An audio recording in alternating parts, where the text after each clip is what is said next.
Est-ce que j'ai bon goût? Est-ce que je sens bon? Est-ce que je suis suffisamment épilée? Quand ton partenaire descend te faire du bien, te fait un cunnilingus, tu peux te sentir nerveuse, avoir du mal à lâcher prise. Dans cette vidéo, je vais te partager mes top conseils pour justement commencer à plus apprécier cette caresse parce que tu en as envie, mais tu ne sais pas trop comment faire pour justement être dans le moment présent.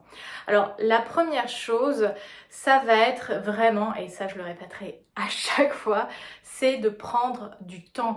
En général, on veut aller plus vite que la musique, c'est-à-dire que on commence un peu à s'embrasser, on commence un peu à se chauffer et tout de suite ton partenaire veut descendre dans la zone sud.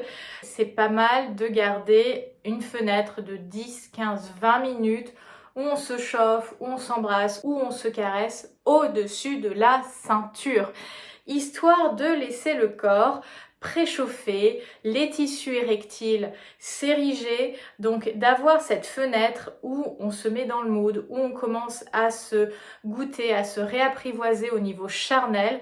Ça permet de mieux vivre le sexe oral parce que quand ça vient trop rapidement, finalement, c'est un peu comme si le four était froid et qu'on ne pouvait pas apprécier la caresse. Donc vraiment, tant mesdames que messieurs, ayez en tête le fait de ralentir, le fait de prendre le temps avant de descendre faire de la sexualité orale. Le deuxième point, c'est que souvent, quand on fait du sexe oral, on est complètement nu. C'est un petit peu comme quand on est chez la sage-femme ou le gynéco, on peut se sentir hyper mal à l'aise d'être complètement exposé, les jambes grandes ouvertes, quand on reçoit un cuni.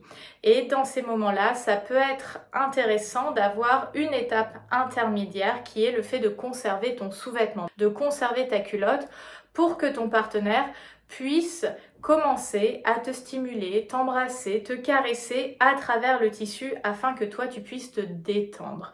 Parce que une fois que tu vas être détendu, que cette zone de ton corps va être entre guillemets habituée à la présence de l'autre, donc c'est-à-dire au fait que l'autre soit proche, puisse la voir, puisse voir ta vulve, puisse sentir ta vulve, ça va te permettre de gagner confiance, que ton partenaire va apprécier le moment. Parce que ça, c'est vraiment le troisième point, c'est de faire confiance que ton partenaire le fait parce que ça le fait kiffer, qu'il en a envie. Très souvent, on se dit non, mais il va le faire parce que c'est quelque chose qui se fait, parce que c'est quelque chose à la mode, parce qu'il veut que je lui fasse la même chose, que je lui fasse une fellation en retour, etc.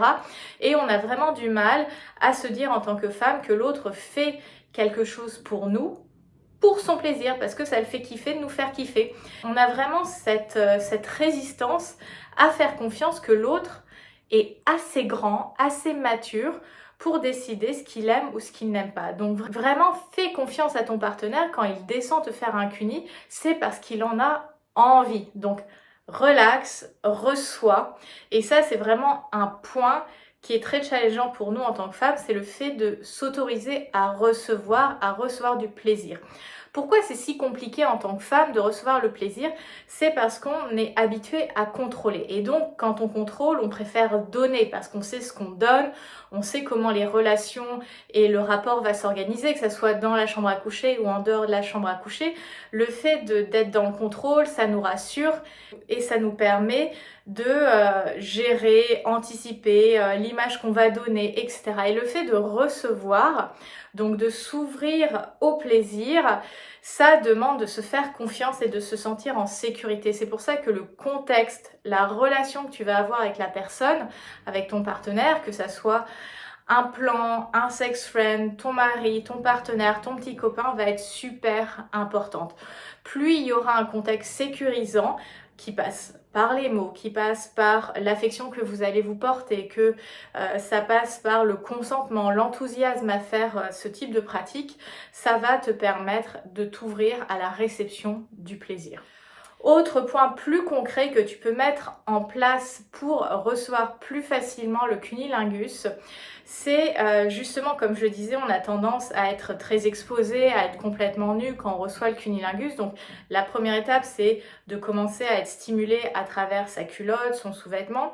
Et une fois que notre partenaire enlève notre culotte, c'est de conserver un bout de tissu sur le haut du corps. On pourrait se dire non mais j'aimerais bien complètement apprécier le moment, être complètement nue et vraiment kiffer et me lâcher, mais en fait parfois tu as besoin d'étapes et peu importe si tu as besoin de X étapes pour arriver au plaisir, l'important c'est de te concentrer sur ton plaisir. Donc si d'avoir ces étapes intermédiaires t'aide, vas-y et accueille, arrête de te juger de ah bah j'aimerais arriver à ça. Oui, très bien, mais c'est un petit peu comme je disais chez la sage-femme, la gynéco, le fait d'avoir un drap par exemple au niveau de la poitrine quand elle nous examine au niveau de la vulve, ça nous permet de nous sentir plus détendus, plus en sécurité. Donc quand ton partenaire descend te faire un cunilingus, ça peut être une option que tu conserves en tête. En fait, le fait d'avoir un poids sur le corps en tant que femme, ça a un côté très rassurant. C'est comme les couvertures lestées, ça nous endort, ça nous rassure, c'est hyper cocooning. Et dans le moment du sexe oral, utiliser aussi ce point-là va vraiment t'aider à te détendre. Voilà, tu peux prendre un drap, etc. Ou alors au moment du déshabillage, tu peux conserver une chemise ouverte ou enfiler un kimono un petit peu sexy. Tu peux vraiment jouer sur ce côté, je dévoile progressivement mon corps, je joue avec ce qui est visible, non visible dans la suggestion. Un autre point qui va vraiment aussi t'aider à te détendre, c'est que très souvent justement quand on fait de la sexualité orale, le visage de l'autre est loin de nous et on a du mal à se sentir connecté à l'autre. Et c'est souvent ça aussi qui nous retient parce qu'on se dit bon bah là il est en train de me faire plaisir mais je le sens pas vraiment, il est pas vraiment à côté de moi. Et c'est pour ça que c'est important de trouver un moyen de connecter. Donc qu'est-ce que tu peux faire pour créer cette connexion ? Tu peux attraper ses mains, tu peux caresser ses cheveux, son visage, tu peux prendre ses mains et les mettre sur ta poitrine pour le sentir un peu plus, tu peux lui demander d'avoir un eye contact avec lui. Alors ça demande de se sentir suffisamment à l'aise avec son partenaire. Ça peut être aussi avoir des positions où nos corps sont davantage rapprochés, comme par exemple le 69, que ça soit quand on est à quatre pattes, vice versa, ou sur le flanc. J'ai une vidéo sur les positions pour faire le cunilingus, donc je vous la mettrai sur l'écran. Et aussi un élément qui va permettre de plus connecter avec l'autre, ça va être le fait de partager des gémissements, des sons, de communiquer aussi verbalement.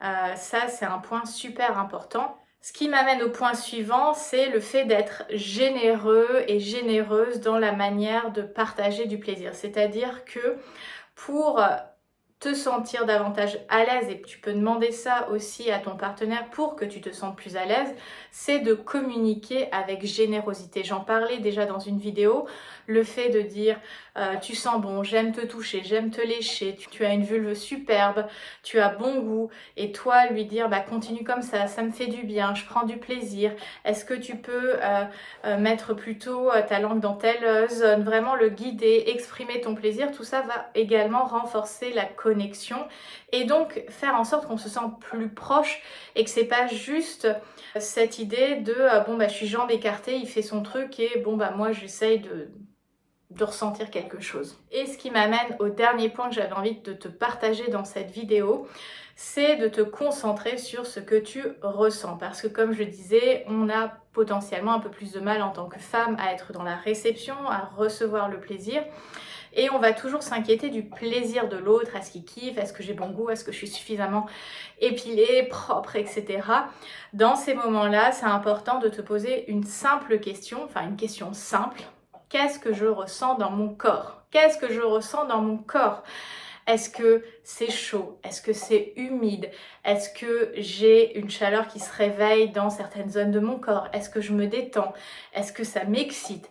Est-ce que le fait de sentir ses cheveux, s'il a des cheveux entre mes cuisses, ça me chatouille? Enfin vraiment, disséquer, te concentrer sur chacune de ces sensations pour être dans le moment présent, pour être dans la réception et pouvoir apprécier la caresse parce que là tu vas te focaliser sur tes sens, sur ce qui se passe dans ton corps et donc sur ton plaisir. Parce qu'au final, que tu arrives ou pas à l'orgasme à travers un cunilingus, c'est pas ça qui est important. Ce qui est important, c'est de ressentir du plaisir, de te sentir épanoui dans ton corps, dans la réception de cette caresse, être dans la connexion et la complicité avec ton partenaire pour profiter de ce moment.